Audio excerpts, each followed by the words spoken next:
పళ్ళు తెల్లగా రావాలంటే ఎలాంటి టూత్ పేస్ట్ వాడాలి సార్? అలాగే బ్రష్ అనేది ఎలాంటిది యూజ్ చేయాలి సార్? పళ్ళు తెల్లగా కావడానికి ఇప్పుడు మార్కెట్లో చాలా టూత్ పేస్ట్లు వచ్చేసినాయి. ఇంకా చాలా బ్రాండ్స్ వచ్చేసినాయి పళ్ళు తెల్లగా కావడానికి.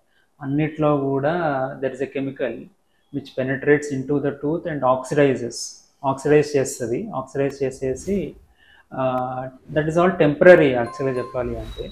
తెల్లగా వచ్చే టూత్పేస్ట్ కావడానికి వచ్చే టూత్పేస్ట్ అన్నీ కూడా that is only temporary use. And brush అడిగితే ultra soft brush I suggest for everybody. Because మనము ఎంత ఫోర్స్ ఎగ్జర్ట్ చేస్తున్నాము అనేది మనకు తెలియకుండానే we exert too much force.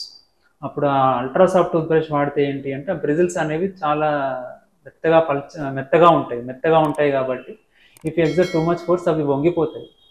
So మనం ఎంత ఫోర్స్ చేసినా కూడా బ్రష్ పాడవుతుంది కానీ it will not cause a damage to the teeth అనమాట. So better to use ultra soft toothbrush. ఇప్పుడు hard, medium, soft, ultra soft అని ఉంటాయి బ్రషెస్లో. You can whenever you purchase the brush it is return on the top. మన దాని మీద రాసి ఉంటుంది hard, medium, soft, ultra soft అని.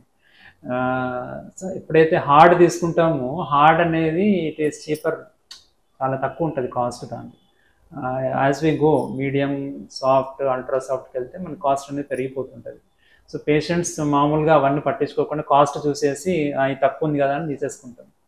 So that is a mistake we do. And దాన్ని మనం ఇంకా పడేయకుండా దాన్ని అట్లాగే 1 year 2 years దాన్నే వాడుతూ ఉంటాం. బ్రష్ పాడేదాకా వాడుతూనే ఉంటాం. అట్లా కాకుండా brush should be not used more than 2 months. ఒక 2 months అయ్యింది అంటే we should throw the brush and take a new one.